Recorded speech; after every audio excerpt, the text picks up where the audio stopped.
The attack on September 11, 2001 in New York City changed the world in regards to immigration. Threats were higher than ever and precautions needed to be taken.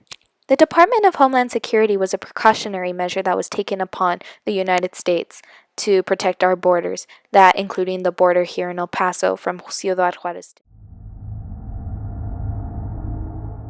Immigrants were not required to show documentation to enter the United States till 1917. Before that, the worst form of immigration in El Paso occurred at the Santa Fe Street Bridge. In 1916, reports of epidemics arising in Mexico due to the constant battles between Mexican revolutionaries and the United States troops. The concern of disease spreading promoted the United States Public Health Service and the Bureau of Immigration to take precautions. Immigrants were required to be stripped of their clothes and were to turn their clothes as well as their belongings to be fumigated with hydrochloric acid, and to be checked for lice in any parts of the body that had hair, including the scalp, armpits, and chest. If any individual was found with lice, they were required to shave their head and body hair and bath with chemicals to remove the threat of typhus spreading. The bath riots of 1917 occurred when several individuals, including the story of Carmelita Torres, a young woman who came to clean the homes of American citizens, protested against the humiliation that came with these inspections. Torres had discovered that during these inspections there had been people from the health service taking pictures of women going through the inspection and displaying these pictures at a local cantina. The baths and fumigations continued on for decades, even after the threat of typhus in Mexico had been eliminated.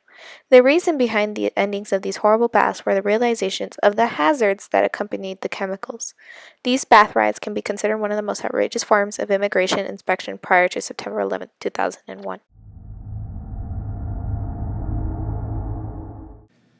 Up until the 1980s, crossing the border was almost as simple as walking across any bridge. El Paso had loose laws focusing on the border, and the term border security was a rarely used term. However, in 1986, due to increases in drug trafficking and violence in Central America, President Ronald Reagan addressed the public in order to gain public support for U.S. involvement with Central America, stating that terrorists were within 2 days' driving distance of Texas and classified all illegal drugs as a national security threat. This started to change the country's opinions on border security and increasingly brought tension to the border. Border security slowly changed up until the events that occurred on September 11th of 2001, which dramatically changed our national security. Immediately following the 9/11 attacks, the U.S. went into a sort of regression with strict laws which called for tighter border securities, tougher background checks, and security at all airports. All people's sensitivity to foreigners around the country was heightened. Some of the laws and regulations passed that affected the immigration and flight included one law passed by Congress on November 19, 2001, in which they constructed the Aviation and Transport Security Act, ATSA.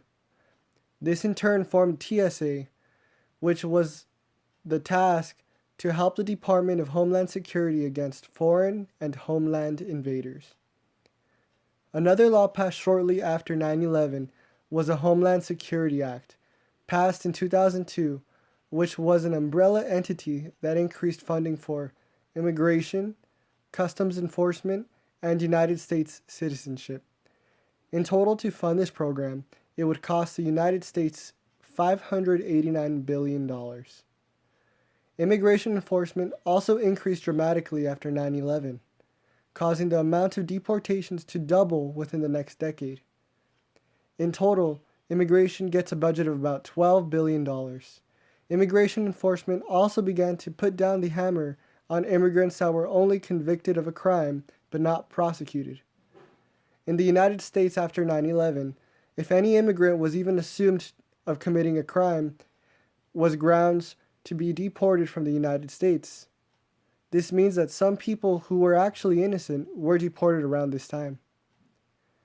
Things have definitely changed after 9/11 attack. This physically and mentally affected the country in many different ways.